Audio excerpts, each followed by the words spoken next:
Brands forget that they're storytellers. So it's inserting that story, emotional connections, the who, why, where, what, and what behind that brand, and putting together an experience that brings together media relationships. You're listening to Thrive by Design, business, marketing, and lifestyle strategies for your jewelry brand to flourish and thrive. Let's get started. Welcome to the Thrive by Design podcast, episode 179. I am so excited because today we are talking about experiential PR, which you might be thinking, well, what is that? But it has a lot to do with collaborating with other brands. And I'm very excited because my guest today is Janine Just. She's a good friend of mine of JanineJust.com, but she has a experiential PR firm, and she specializes in creating curated experiences for brands and brand collaborations, which it's so exciting that actually, as I'm recording this intro and outro, I just got off the phone with one of our SOS students, Yvonne Burkhart, and she's based in San Diego. And when she started in our SOS program, she was talking about how she was really not that confident, and something really amazing happened. Throughout the program, she's tripled her sales by 300%. And one of the ways that she's done that is by having the confidence to go out and ask brands to collaborate with her. And so I wanted to tell you that because this is a great way to grow your business. Get involved with creating and curating experiences for your customer. Get involved in brand collaborations where you can meet new people. Think outside of the box about how you're getting exposure. I think the coolest part about what Yvonne did is that she's a mom and she's really busy. Her kids are young and she's at this point in her business where she really wants to grow. And I was just blown away by what she was telling me about some of the results that she got, not only in the program, but by just having the confidence and the roadmap to put herself out there. And I was just so excited to hear that. So anyway, you'll be hearing more about Yvonne because I love featuring students who are kicking butt. Maybe I'll get her on the podcast. We'll see. And if you're curious about learning more about SOS, feel free to reach out to us. And you can jump on a strategy call with Natasha, my girl Natasha. She's amazing. We'll have a link over for that in the show notes as well. Anyway, I'm pumped for this episode. Janine's amazing, and you're going to love everything that you hear. And I hope that you come away from this with brand new ideas. And the reason why I say that is because every year at the beginning of the year, we do a jewelry brand makeover boot camp, and we invite hundreds of designers to join us and basically make over their brand so that they can focus on elevating what they stand for as a brand, create more exposure for their brand, which eventually leads in more sales. And regardless of where you are in business, if you're at that point where you're trying to get consistent sales, or you're somewhere where you're just trying to grow your sales even more, it's always a great way to kind of dig into why you're doing things, what your brand's all about, get your pricing right and tight. And we walk you through a bunch of exercises that I highly recommend designers doing a little refresh every single year so they're getting on top of it. And they're prepared because business is changing really quickly and you got to stay on top of it and you got to keep growing. And that's sort of an evolution of why we're talking about experiential PR and new ways of exposure, like doing brand collaborations, which is so important. And before we dive into today's episode, I want to share something fun because I love doing fun stuff. And at the end of the year, I wanted to release just like a fun little exercise. So we released a brand new quiz. It's called Your Jewelry Brand's Brilliance Factor. It's designed to show you how you can use your special sparkle or your creativity or whatever you want to call it, your creativity style, to your advantage. And this is all about helping you build the jewelry business of your dreams. So I'm really excited about it. We've been working very hard on it. And the way it's laid out is at the end, whatever your brilliance factor is, I'm going to share with you a bunch of business tips, how to leverage your unique creativity and personality style and your brand approach. And so this is going to be super useful. We have curated content there. I give you like really actionable tips. And we follow up with a very short little email sequence that's going to share some great stories specific to your brilliance factor. So I'd love to invite you to go grab it. You can head on over to flourishthriveacademy.com brilliance. That's flourishthriveacademy.com/brilliance. And take the quiz. And I can't wait to hear what your brilliance factor is. So you'll have to report back on our page after you do that, or hit us up on social over on IG, send us a DM, because it's going to be fun. I'm just really excited, and I'm very proud of what we've been able to create, and I hope you enjoy it too. All right, let's dive into today's episode with Janine. Today on Thrive by Design, I have a very special guest. She also spoke at Flourish and Thrive Live this year on our PR panel. Janine Just is with me today. Janine, thanks so much for being here. Thanks so much for having me. This is great. I'm excited to have you here because you were introduced to me by our PR coach here, Sabina Hitchin. And we were just at Work wife. Work wife. Sabina is Janine's work wife. And maybe I'll be their third work wife. Yes. At a certain point. Who knows? I'm like inviting myself to the work wife. Move to Utah. I know. That's kind of weird. We were already talking about buying houses in up the Hudson. I like glommed onto her idea of buying rental properties. And I was like, maybe we could buy one together. That's like really weird and awkward, but like whatever. I love it. Anyway, so Janine, I'm so happy to have you here today. Thank you so much. I'm really excited to share, to talk, to educate, and to learn. So I'm excited to have you here because we're talking about a little bit of a different topic today, which is experiential PR. It's not something we've ever had on the podcast before. So before I ask you what it is, why don't you tell me a little bit about your journey? Before, like in the interview, you told me that you used to intern with Gabby Bernstein. I did, yes. Which is so cool. So tell us a little bit about your journey and how you got into PR and experiential PR. So I actually got into really loving PR through Gabby because I was going to FIT, which is the Fashion Institute of Technology. And my major was FMM, which is fashion merchandising and management. I'm very creative minded.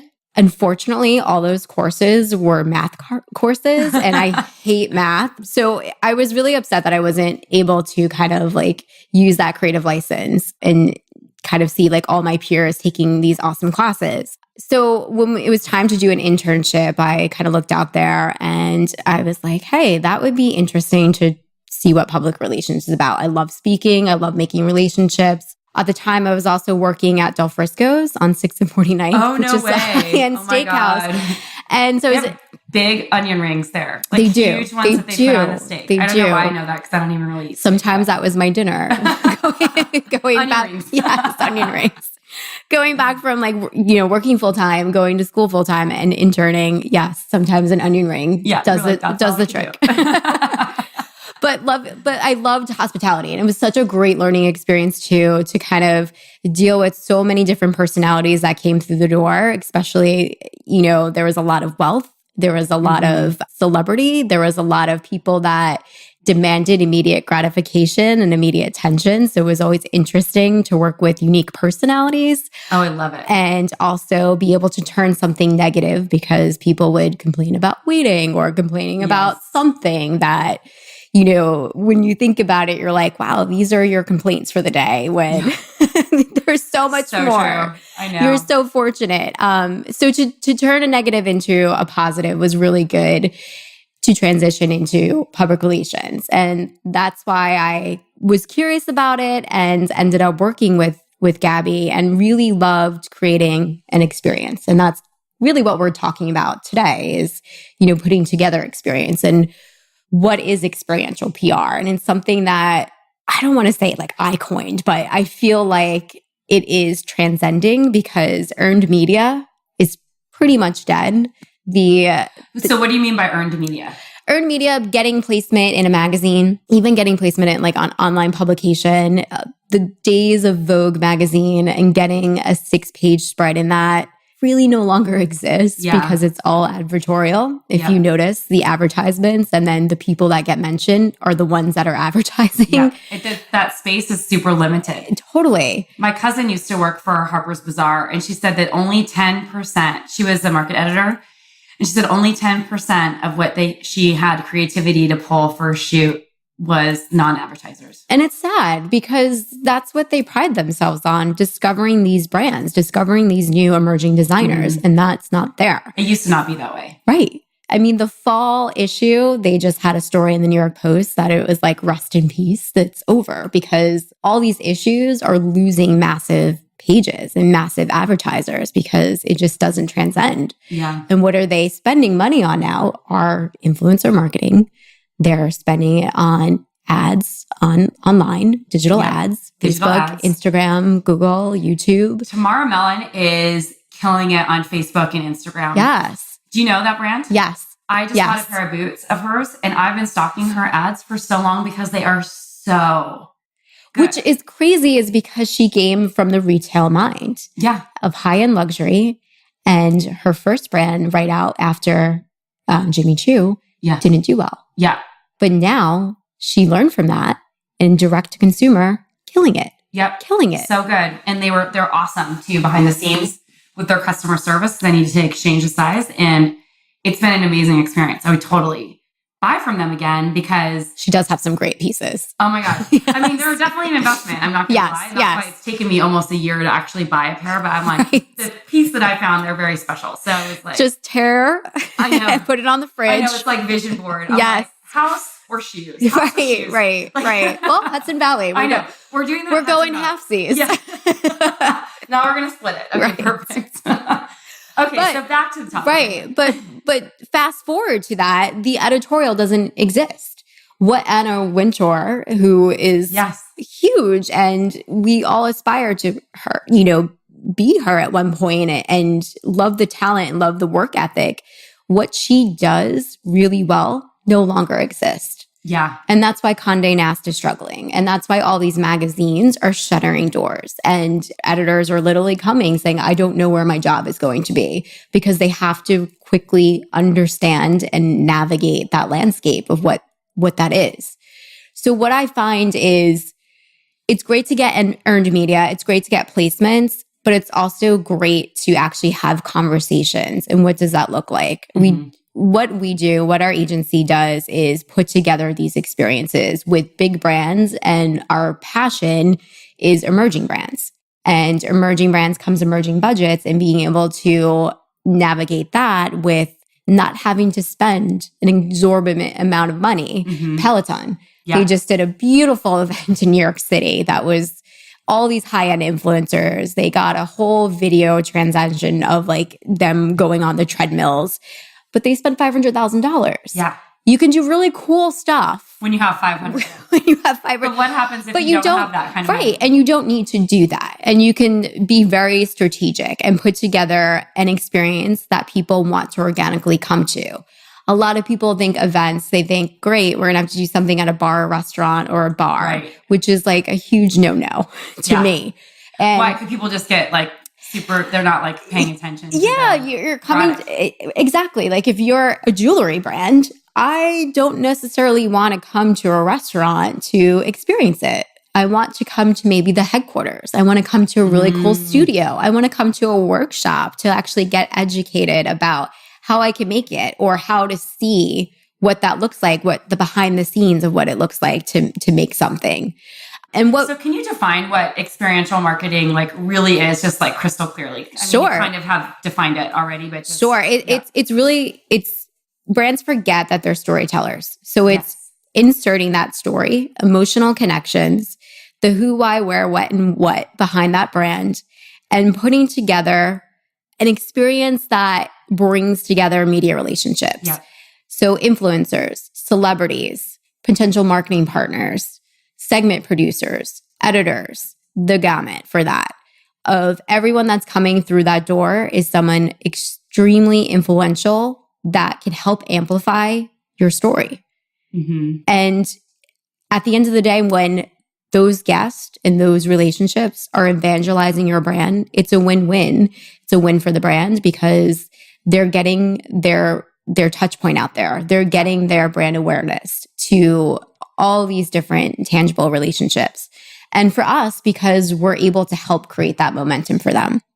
Okay, awesome.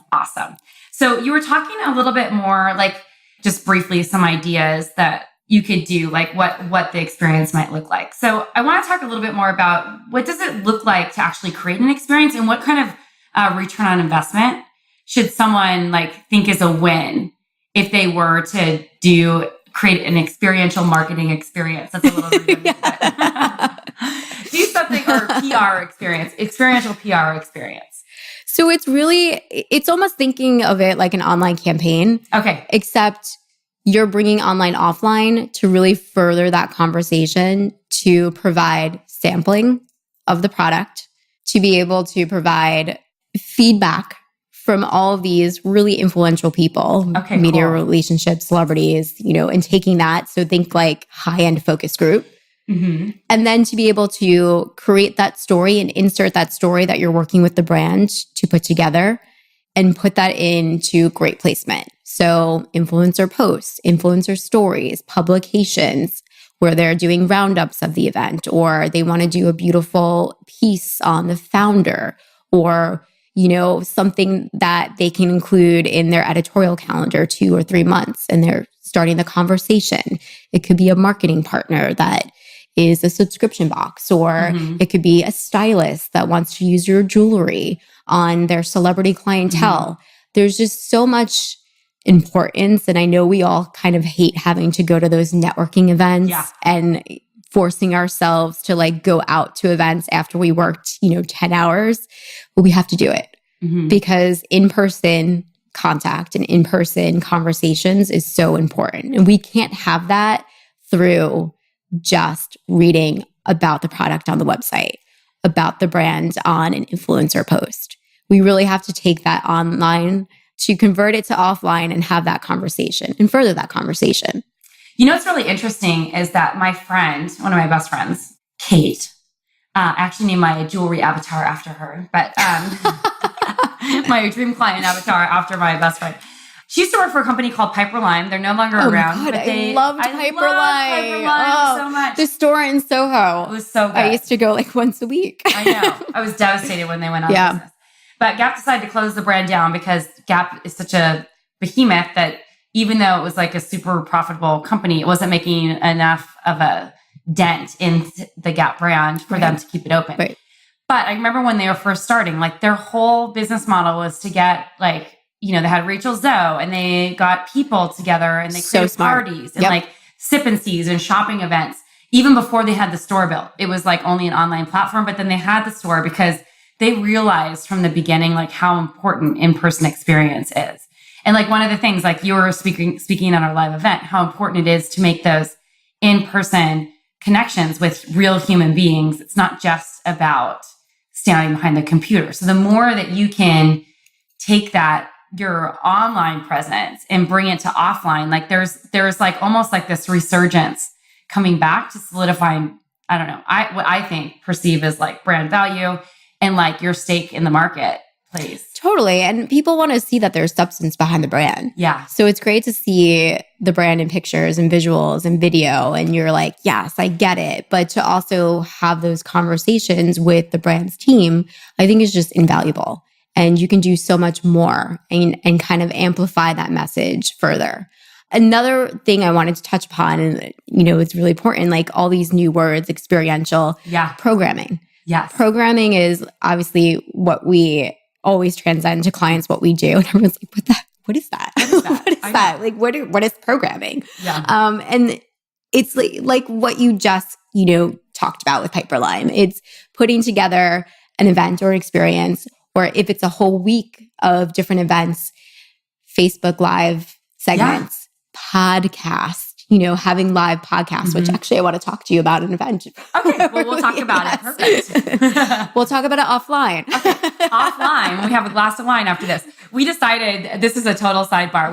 We're recording this semi in the early evening, and we're like, should we have wine on the podcast to make it like fun? And then we decided like maybe we get a little too sloppy. Yes. So we would forego the wine until after we record. You can thank us later or maybe not thank us at all. I know. It might have been more entertaining with the wine.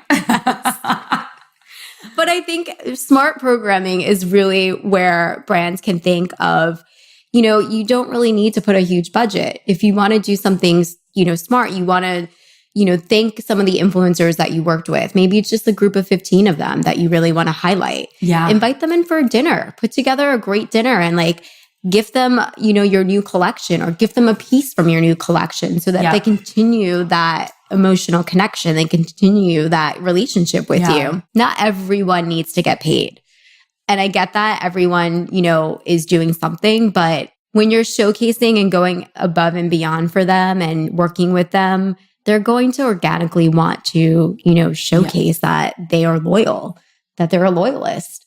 So, putting together these little dinners or putting together a workshop at your office where you're inviting them in to come do like a do-it-yourself type of thing, I always think are the best ways that you can kind of creatively, think about the budget and think of a non-existent budget and how you can be able to just pull this off. So how would you do this for people who weren't in like a big city like New York or LA or San Francisco or Miami or whatever the places are? It's really just hyperlocal then. So you're going to those folks that are in the area that you want to work with or you have worked with in the past. I always think that these types of events are great for people that you haven't worked with. So you can kind of start, navigating new relationships and making them in person and getting to know a little bit more about the brand is substantial. And, whether it's a dinner, whether it's, again, a workshop, maybe it's a breakfast and they're doing a whole beauty segment or, they get glammed up and then they get, to put on these beautiful, gorgeous, pieces of jewelry. Mm-hmm. Just kind of think about what would benefit those relationships that you're reaching out to. So if it's the influencer community, they get so much product to start with. Like, what is something that you can do for them that they don't normally have access to or they don't normally get? Yeah. Is it something that you can work with your in-house communications or publicists to get them some hyperlocal press about what you're doing? Is it a gift guide that they can be included in that, you're working, that you're working with the editors? Or is it a campaign that you want to eventually do where they can, that they can get paid? Okay. Exactly. Awesome. So how would you mirror this with like a traditional PR campaign?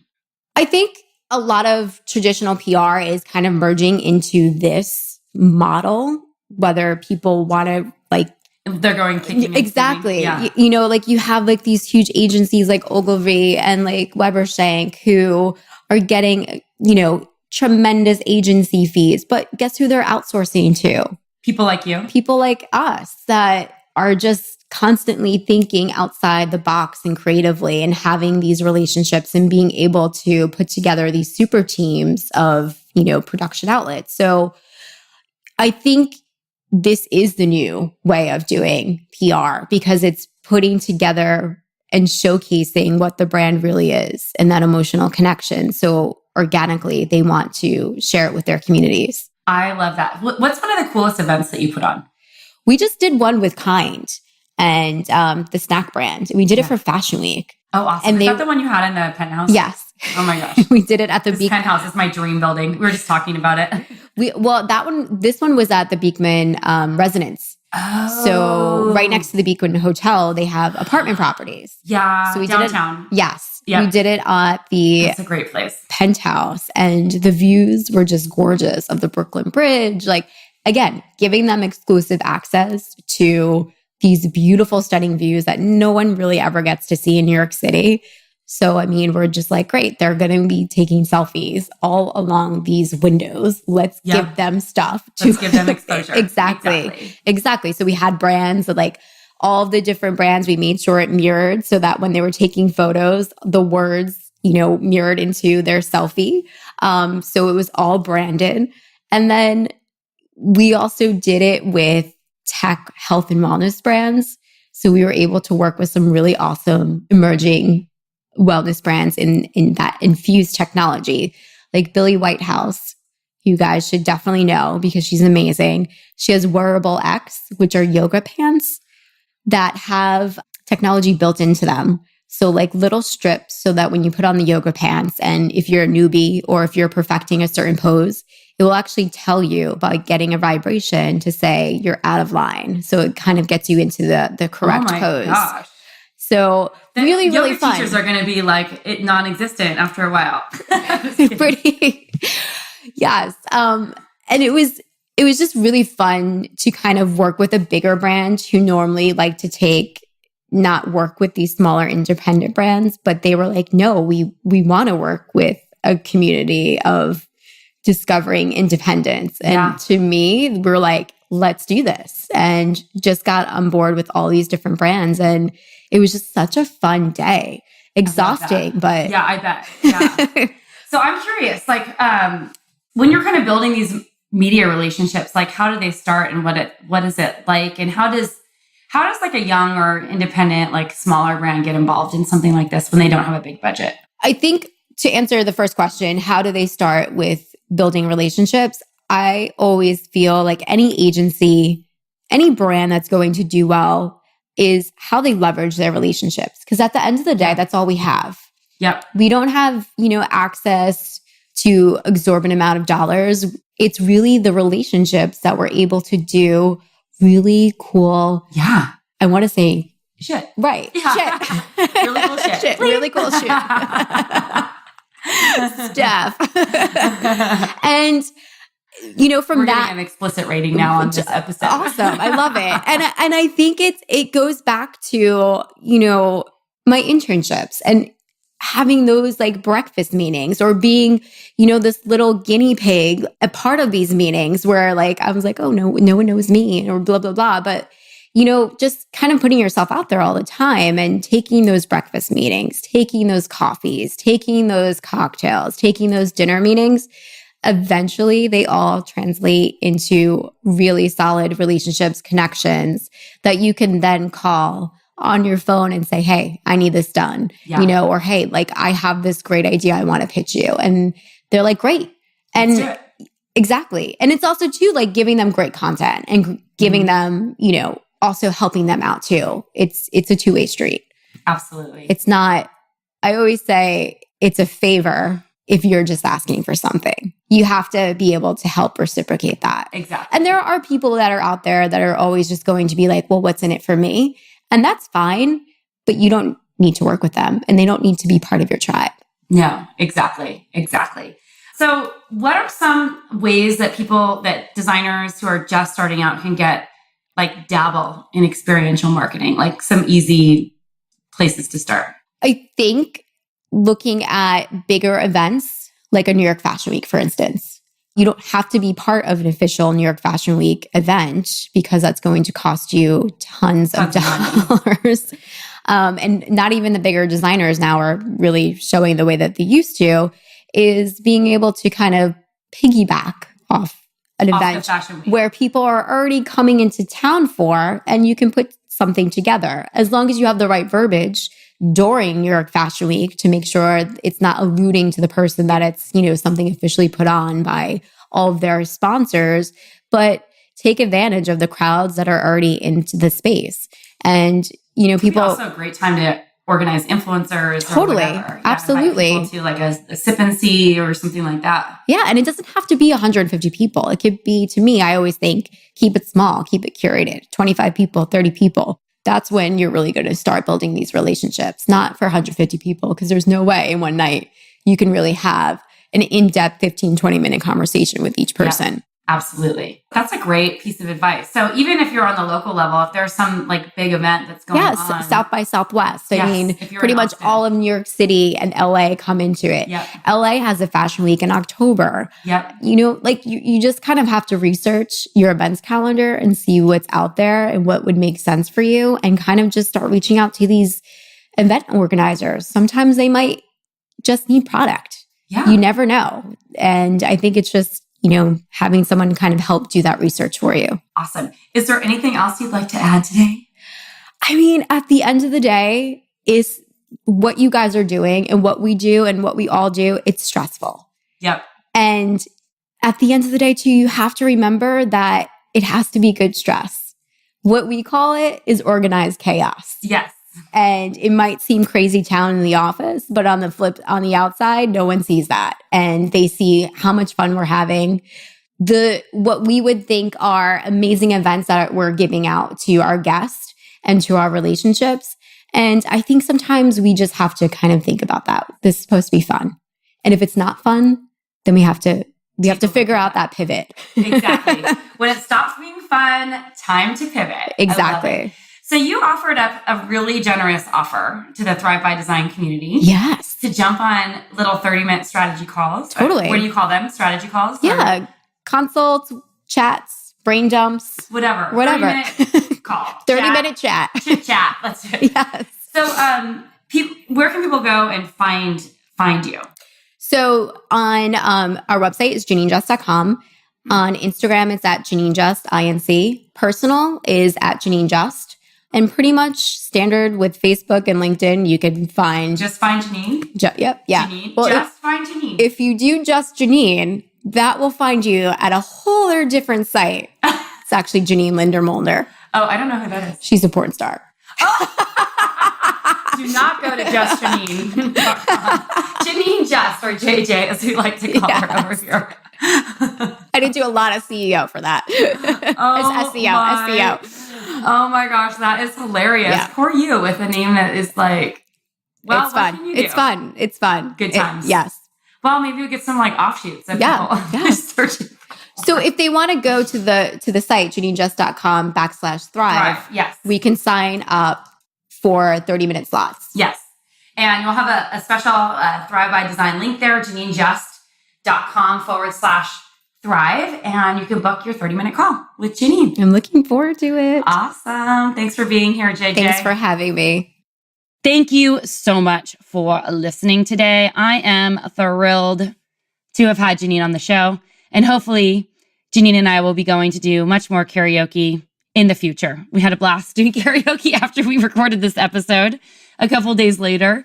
And, I'm going to be having her more on the show, and more will be revealed. Janine is going to be getting involved more frequently, let's just put it that way, with Flourish and Thrive. But I can't spill the beans yet on just how. So anyway, I'm going to scoot off. If you haven't done it yet, make sure that you head on over to take our quiz. We'll have the show notes the link over in the show notes, I should say.